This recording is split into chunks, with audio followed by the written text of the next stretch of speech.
Racist neighbor harasses Muslim teen, then learns her dad is the mayor. How will this story escalate? To find out, watch the video to the end.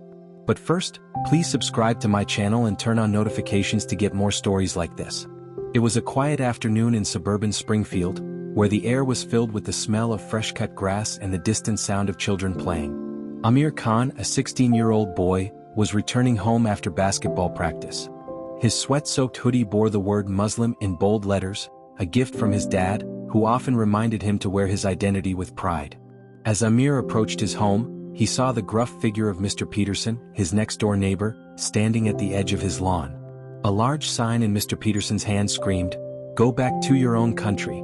Amir paused mid-step, his stomach twisting in knots. This wasn't the first time Mr. Peterson had displayed his bigoted opinions.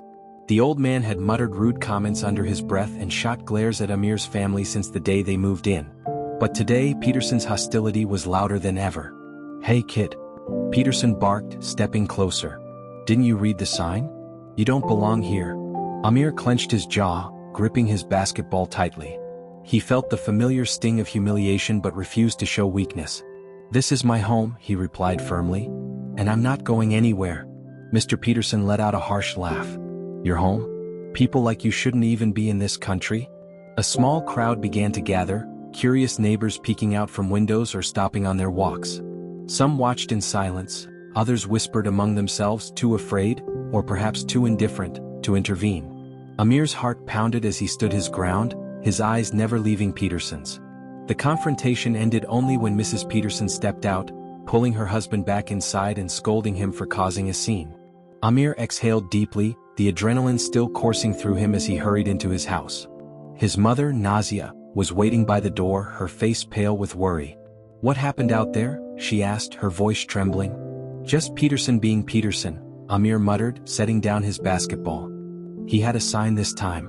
Nazia frowned, her hands wringing nervously. "We can't keep ignoring this, Amir. It's not safe." "We're not running away, Mom," Amir said firmly. "This is our home.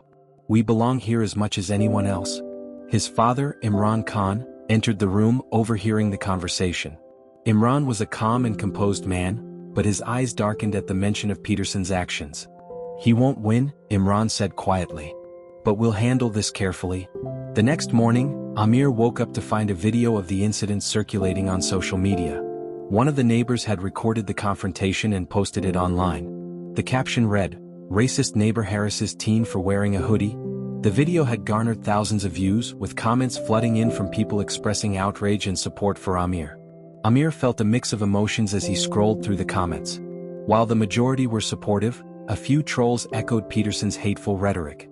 Still, the overwhelming public support gave Amir a sense of validation. People cared. They were on his side. That afternoon, Amir's school held a town meeting in response to the viral video. Students and teachers spoke out against discrimination, and the principal emphasized the importance of inclusivity. Amir was invited to speak, and though he was nervous, he knew this was his chance to make a difference. Standing in front of the crowded auditorium, Amir took a deep breath. "What happened to me wasn't just an attack on me or my family," he began. "It was an attack on everyone who has ever been made to feel like they don't belong. But let me tell you this, we do belong. And we won't let hate silence us." The room erupted in applause, and Amir felt a surge of pride. For the first time, he realized the power of his voice.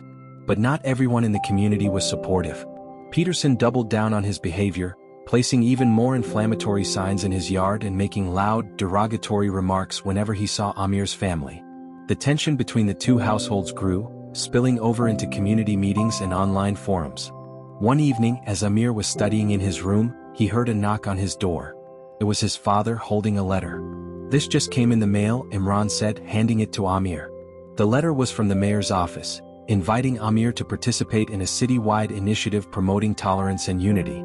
The initiative was part of a broader campaign led by Springfield's mayor, Layla Khan, who happened to be Amir's aunt. Amir's eyes widened as he read the letter. "Dad, is this real?" Imran smiled. "Your aunt thinks it's time we take this fight to a bigger stage." The initiative kicked off with a rally at the city center, where Amir was invited to share his story alongside other young activists. The crowd was large and diverse, a testament to the city's commitment to change. Amir's heart raced as he approached the microphone, but the sight of his parents and Layla cheering him on gave him courage. Hatred and ignorance thrive when we stay silent, Amir said, his voice clear and unwavering. But when we stand together, we're stronger than any force that tries to divide us. The crowd roared in agreement, and Amir felt a new sense of purpose. This was more than just a fight against Peterson, it was a fight for a better future. Meanwhile, Peterson's actions were not going unnoticed. The city council received multiple complaints about his behavior, and a petition to have him removed from the neighborhood association gained traction. Local news outlets covered the story, painting Peterson as the antagonist and highlighting Amir's bravery. Despite the growing pressure, Peterson refused to back down. He became even more aggressive, targeting other families in the neighborhood and spreading conspiracy theories about Amir's family. The situation reached a boiling point when Peterson confronted Amir's parents in public, shouting racist slurs and accusing them of ruining the community. The incident was caught on camera, and the footage quickly went viral. This time the backlash was swift and severe. Community leaders condemned Peterson's actions, and legal experts weighed in on the potential consequences of his harassment.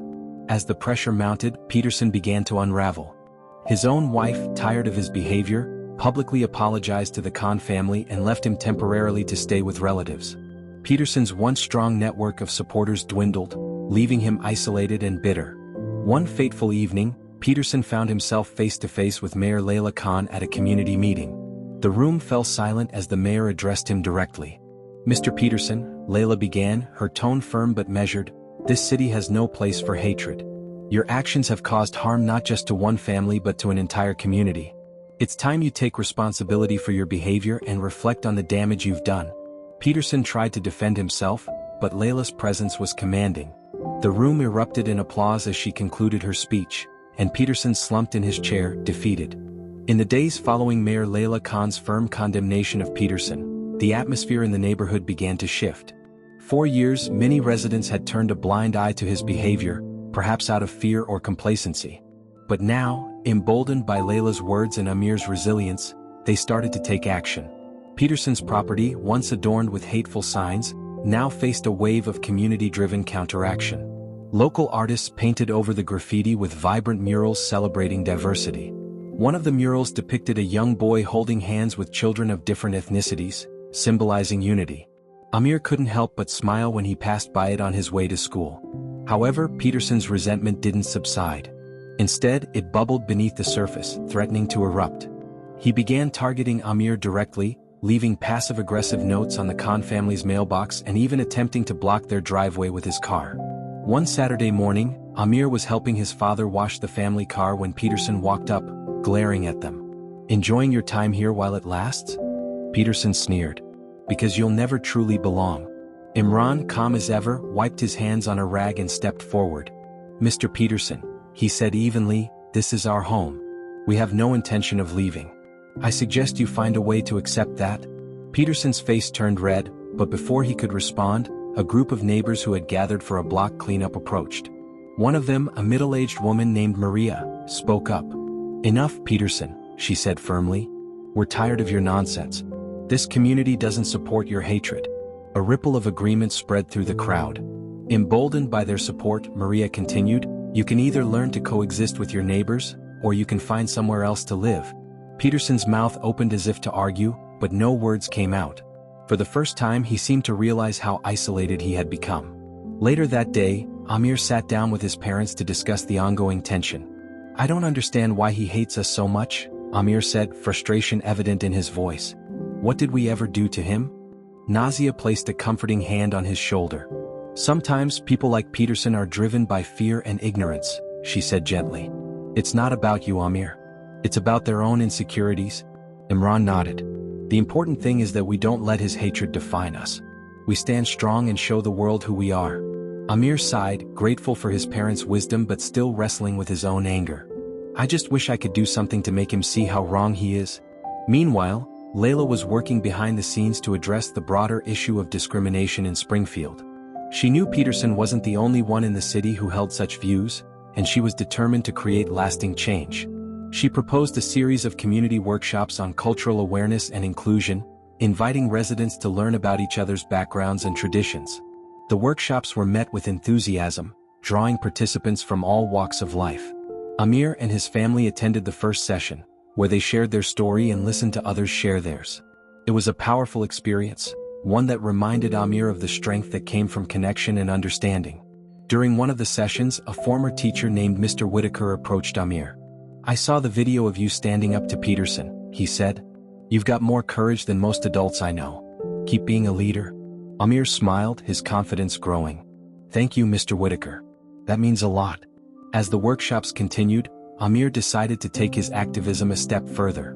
With the support of his aunt and parents, he organized a community event called Celebrate Springfield, a festival showcasing the city's diverse cultures through food, music, and art. The event was held in the park adjacent to the Serena Andrews Community Center, and it was a resounding success. Families of all backgrounds came together to share their traditions, and the atmosphere was one of joy and unity. Amir spent the day helping with logistics and mingling with attendees, his heart swelling with pride at the sight of the community coming together. Even some of Peterson's former allies attended, drawn by the festival's positive energy. While Peterson himself stayed away, his absence only highlighted his growing irrelevance in a neighborhood that had moved on without him. But the festival wasn't just about celebration, it was also about education. Throughout the day, speakers took the stage to share their experiences and discuss the importance of inclusion. Amir was among them, and as he stood before the crowd, he felt a surge of determination. "When we come together like this," he said, "we prove that hate has no place here.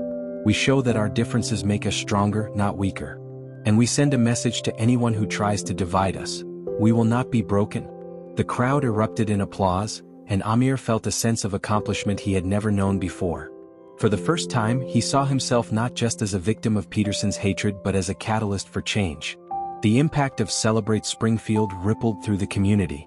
Local businesses pledged to adopt more inclusive practices, schools incorporated cultural awareness programs into their curricula, and residents began organizing their own events to promote unity. The momentum was undeniable, and Amir's role in it did not go unnoticed. One evening, as he was finishing his homework, his aunt Layla called. "Amir, I have some exciting news," she said. "The city council has nominated you for the Youth Leadership Award." Amir's jaw dropped. "Are you serious?" "Completely," Layla replied, her voice filled with pride. "You've done incredible work, and this is their way of recognizing it." The award ceremony was held at City Hall, and Amir's family beamed with pride as he accepted the honor. In his acceptance speech, Amir thanked his parents, his aunt, and the community for their support. "This award isn't just for me," he said. "It's for everyone who has stood up against hate and chosen love instead."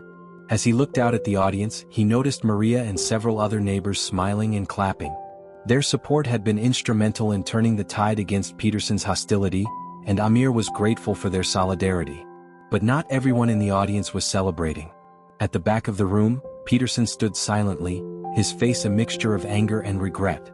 He had come to the ceremony out of curiosity, but as he listened to Amir's speech, something shifted within him.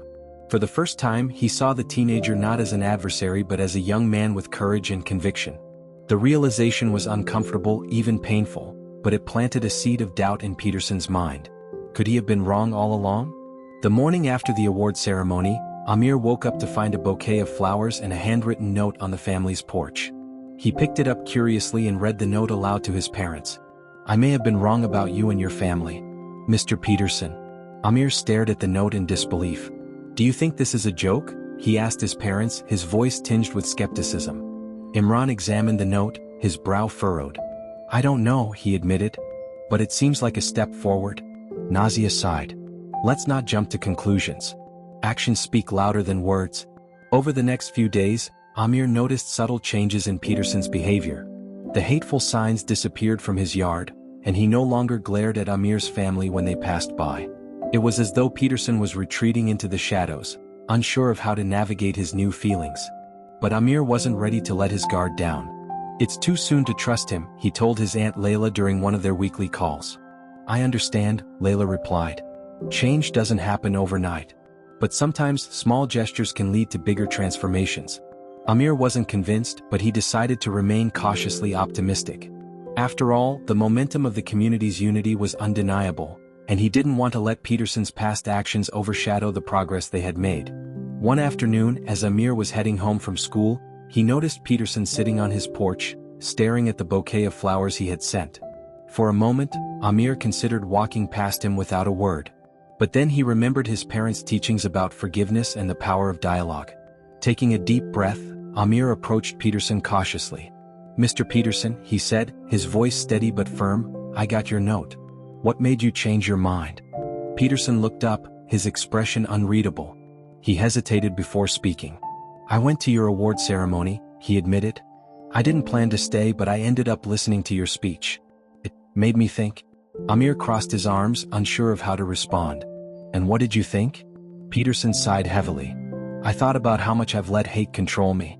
I've lost friends, my wife left me, and now I'm the neighborhood pariah. All because I couldn't see past my own ignorance." For the first time, Amir saw a glimmer of vulnerability in Peterson's eyes. It wasn't an excuse, but it was a start. "Words aren't enough," Amir said after a moment of silence. "If you're serious about change, you need to show it through your actions." Peterson nodded slowly. "I know," he said. "And I'm willing to try, if you'll give me the chance." Amir didn't respond immediately. He didn't trust Peterson yet, but he also knew that holding on to anger wouldn't help anyone. "We'll see," he said finally, turning to leave. The following week, Peterson surprised the entire neighborhood by attending one of Layla's cultural awareness workshops. He sat quietly in the back, listening intently to the speakers and occasionally jotting down notes. At the end of the session, he approached Layla with a sheepish expression. "Mayor Khan," he began awkwardly, "I just wanted to say, thank you. For standing up to me. For making me realize how wrong I've been." Layla raised an eyebrow but extended her hand. "Acknowledging the problem is the first step," she said. "What you do next will determine how serious you are about change." Peterson's attendance at the workshops became a regular occurrence, and he even started volunteering at the Serena Andrews Community Center. At first, many residents were wary of his intentions, but over time, they saw genuine effort in his actions. He helped organize events, assisted with food drives, and even painted over the hateful graffiti he had once tolerated in the neighborhood. One day, as Amir was helping set up for a community festival, he noticed Peterson carrying a stack of chairs to the main stage. Their eyes met and Peterson gave a small nod. Amir hesitated before nodding back. "You think he's really changed?" Amir asked Maria, who was setting up decorations nearby. Maria shrugged. "People can surprise you," she said. "Sometimes, it takes hitting rock bottom to realize you need to change." Despite Peterson's apparent transformation, Amir remained cautious. He couldn't forget the years of harassment and the pain it had caused his family. But he also couldn't deny the impact of seeing Peterson actively working to make amends. One evening, Peterson knocked on the Khan family's door. Imran opened it, surprised to see his neighbor standing there with a nervous expression. "Mr. Khan," Peterson began, "I wanted to apologize. For everything. I know I don't deserve your forgiveness, but I hope you'll consider it."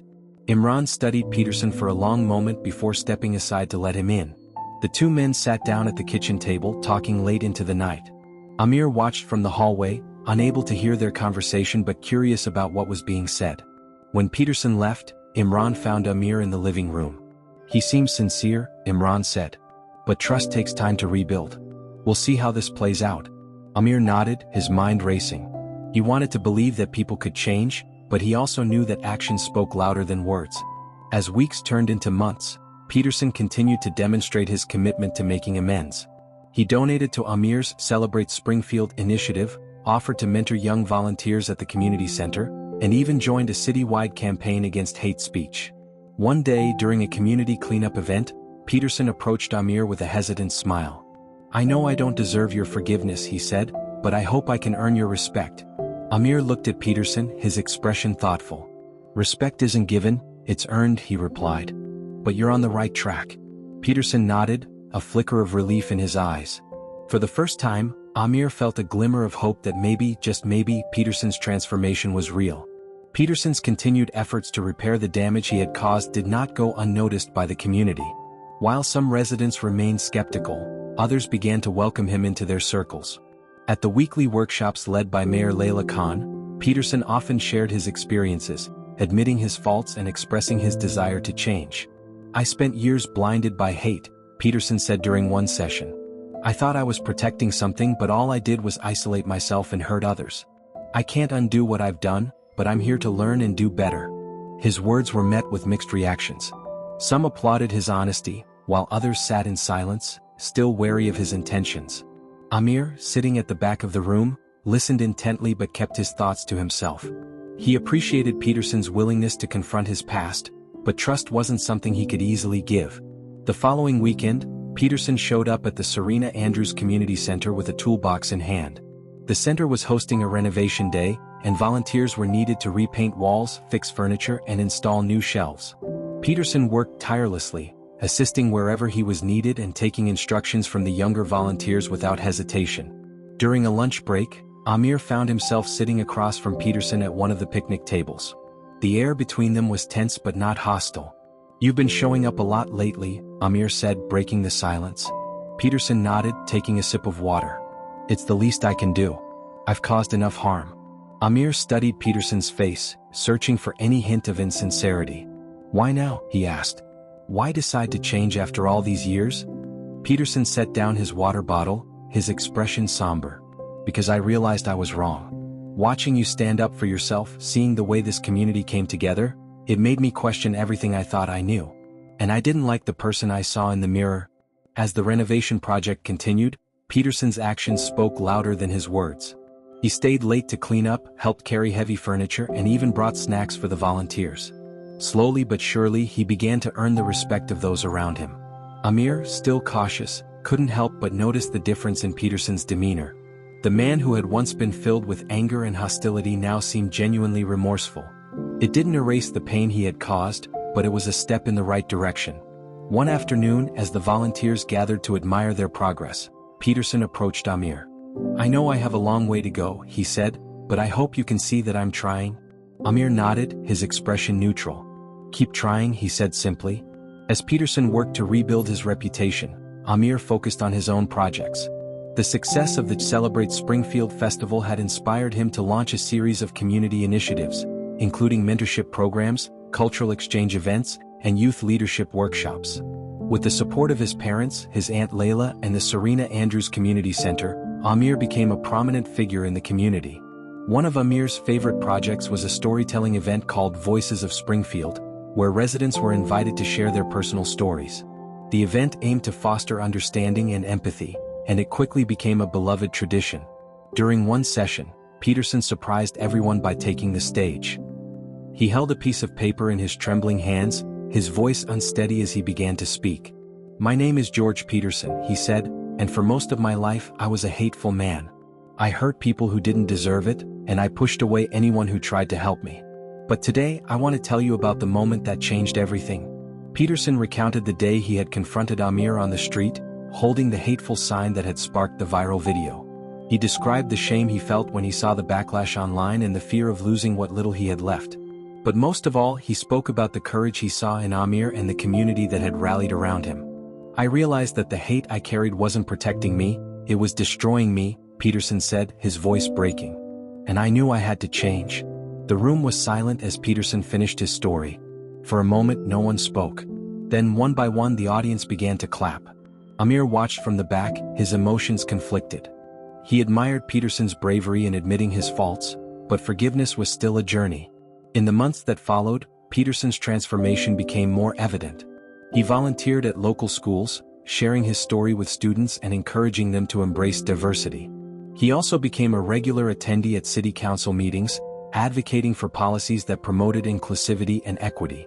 Amir couldn't deny the impact Peterson was making. The man who had once been a symbol of hate was now working to dismantle it, piece by piece. And while Amir's trust in Peterson was still fragile, he began to see the possibility of redemption. One evening, as Amir and his father were walking home from the community center, they saw Peterson repairing the fence that separated their properties. He looked up and offered a small smile. "Evening, Mr. Khan." "Amir?" Peterson said. Imran nodded politely. "Good evening, George." Amir hesitated before speaking. "Thanks for fixing the fence," he said. Peterson's smile widened.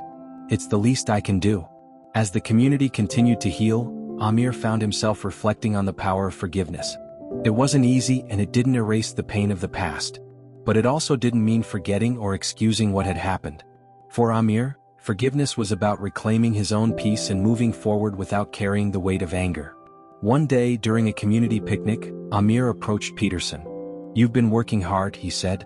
Peterson looked up, surprised. "I'm just trying to make things right." Amir nodded. I see that.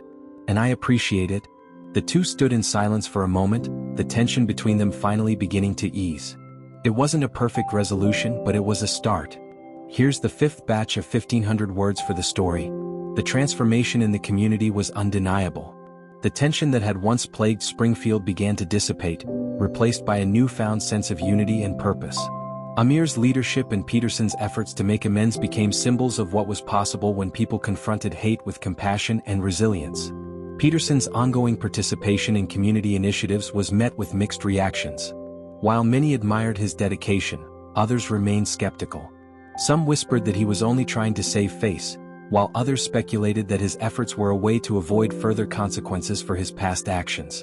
But Peterson didn't let the doubts deter him. He continued to show up, day after day, for workshops, cleanup events, and neighborhood gatherings. He even started a project of his own, a small scholarship fund for underprivileged youth in Springfield. The initiative was modest, but it was a tangible way for Peterson to give back to the community he had wronged. One afternoon, Amir received a text from Maria. "You're not going to believe this," it read, accompanied by a photo of Peterson and a group of children planting flowers in a community garden. Amir stared at the image, a mixture of disbelief and cautious hope washing over him. Later that evening, as Amir sat at the dinner table with his parents, he brought up the photo. "Peterson's really been putting in the work," he said, his tone thoughtful. Imran nodded. "He's certainly made more progress than I expected." Nazia, ever the voice of reason, added, "People can change, Amir. It's not easy and it doesn't happen overnight, but it's possible." Amir sighed. "I know. It's just hard to forget everything he's done." "And you don't have to forget," Nazia said gently. "Forgiveness isn't about forgetting, it's about freeing yourself from the burden of anger." As Amir pondered his mother's words, an unexpected opportunity arose. The Springfield Gazette, the city's local newspaper, reached out to Amir for an interview. They wanted to feature his story and highlight the impact of his activism on the community. The interview took place at the Serena Andrews Community Center, with a reporter named Claire asking Amir about his experiences and aspirations. As they wrapped up, Claire asked a question that caught Amir off guard. "What do you think about George Peterson's efforts to make amends?" she asked. Amir hesitated, choosing his words carefully. "I think it takes courage to admit when you're wrong and work to make things right," he said. "But trust is something that has to be earned. Actions speak louder than words." Claire nodded, jotting down notes. "Do you think he's earned your trust?" Amir paused.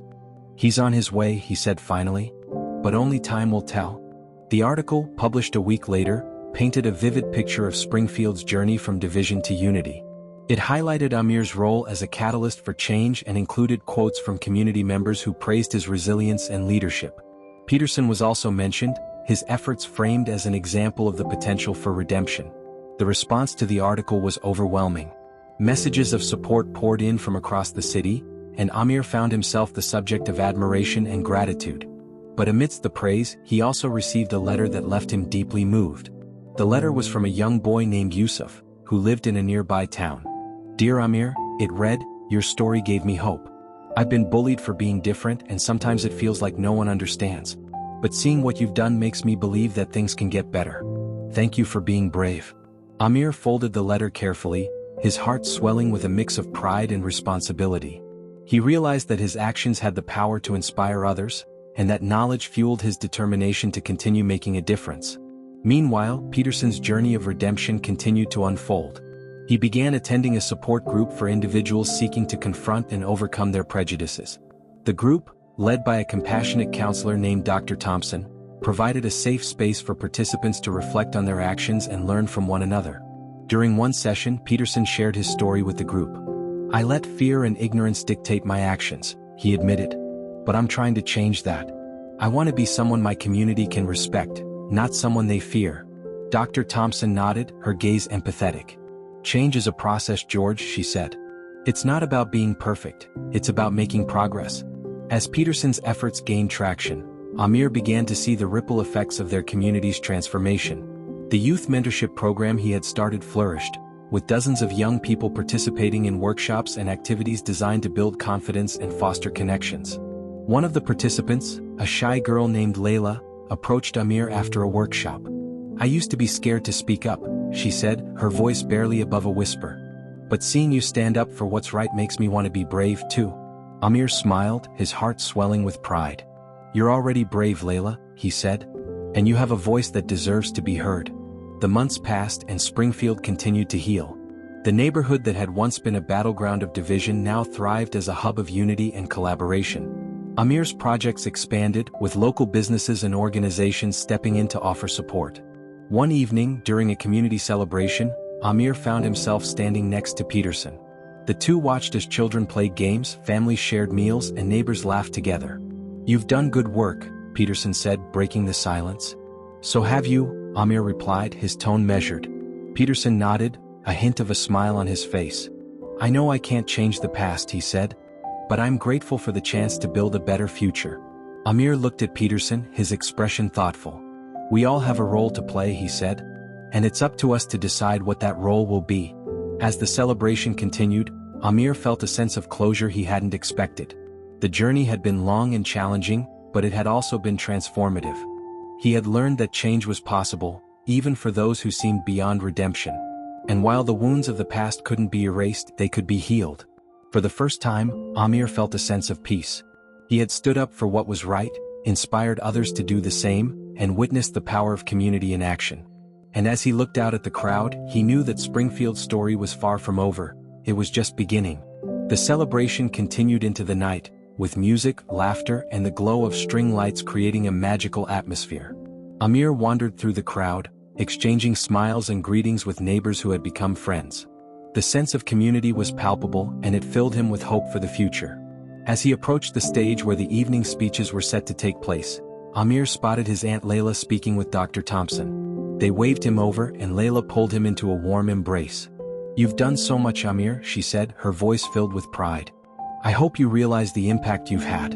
Amir smiled, his cheeks flushing slightly. I couldn't have done it without everyone's support, he said. It's been a team effort. Dr. Thompson nodded in agreement. Leadership isn't about doing everything yourself. It's about inspiring others to join you. And you've done that beautifully. When it was time for the speeches, Amir was the first to take the stage. He adjusted the microphone, his heart pounding as he looked out at the sea of faces. This was the same community that had once been divided, but now they stood united in celebration. Good evening, everyone, Amir began, his voice steady. Tonight, we're not just celebrating the success of our initiatives, we're celebrating the power of resilience, compassion, and unity. He paused, allowing his words to sink in. This journey hasn't been easy, he continued. We've faced challenges, pain, and division. But we've also seen the incredible strength of a community that refuses to be defined by hate. Amir's gaze swept across the crowd, landing briefly on Peterson, who stood near the back. And I've learned that change is possible, he said. It's not always easy and it's not always quick. But when we open our hearts and minds, we can build a better future, together. The audience erupted into applause, and Amir stepped back from the microphone, his heart swelling with gratitude. Next, Layla took the stage, her commanding presence immediately capturing the crowd's attention. She spoke about the progress Springfield had made and the work that still lay ahead. Change isn't a destination, it's a journey, she said. And it's one we must continue to walk hand in hand. Her words resonated deeply, and by the time she finished, the crowd was on its feet, cheering and clapping. Finally, to everyone's surprise, Peterson was invited to speak. Amir felt a pang of apprehension as Peterson approached the microphone, but he reminded himself that this was part of the journey. Peterson cleared his throat, his hands gripping the edges of the podium. I don't deserve to stand here tonight, he began, his voice tinged with emotion. But I'm grateful for the chance to share my story. He spoke candidly about his past, admitting to the pain he had caused and the ignorance that had fueled his actions. I was wrong, he said simply, and I'm sorry. The crowd listened intently as Peterson described his journey of self-reflection and growth. He thanked Amir and Layla for their courage, the community for their forgiveness, and Dr. Thompson for guiding him through the process of change. I know I have a long way to go, Peterson concluded, but I promise to keep showing up, to keep learning, and to keep working to make things right. The audience's response was mixed. Some clapped hesitantly while others remained silent. But Peterson didn't seem to mind. He stepped down from the stage with a sense of relief, as though a weight had been lifted from his shoulders. As the night wore on, Amir found himself standing near the edge of the park, watching the festivities with a quiet sense of accomplishment. Peterson approached him, his hands shoved into his pockets. "You were incredible up there," Peterson said, his tone sincere. "Thanks," Amir replied. "So were you?" Peterson looked down, a hint of a smile on his face. "I've still got a lot to prove," he admitted. "But I'm grateful for the chance to try." Amir nodded. "Keep showing up," he said. "That's what matters." In the weeks that followed, the changes in Springfield continued to ripple outward. Peterson's scholarship fund grew, thanks to contributions from local businesses and residents. The cultural awareness workshops expanded to neighboring communities, spreading the message of unity and inclusion. Amir's mentorship program flourished, with more and more young people stepping into leadership roles. One of his ments, Layla, even started her own initiative, a peer support group for students who had experienced bullying. "I want to help others the way you helped me," Layla told Amir during one of their meetings. Her determination reminded Amir of his own journey, and he couldn't help but feel proud. As for Peterson, his transformation became a symbol of hope for others who struggled with prejudice and fear. He continued to volunteer, mentor, and advocate for inclusivity, slowly rebuilding the trust he had lost. One evening, as Amir and his family sat down for dinner, there was a knock at the door. Imran opened it to find Peterson standing there with a basket of baked goods. "I wanted to thank you," Peterson said, his voice earnest, "for giving me a second chance." Imran invited him in, and the family spent the evening talking, laughing, and sharing stories. It wasn't a perfect resolution, but it was a step forward, a testament to the power of forgiveness and the possibility of redemption. Years later, Amir would look back on those events as a defining chapter in his life. He had faced hatred and fear, but he had also witnessed the incredible strength of a community united by compassion. And while the journey had been far from easy, it had shaped him into the leader he was destined to become. As he stood on the stage at his high school graduation, addressing his classmates and their families, Amir felt a surge of gratitude for the lessons he had learned. "We are stronger together," he said. "And when we choose love over hate, courage over fear, and unity over division, we create a world where everyone belongs." The crowd erupted into applause, and Amir smiled, knowing that this was just the beginning of his journey. With the support of his family, his community, and the lessons of the past, he was ready to face whatever the future held.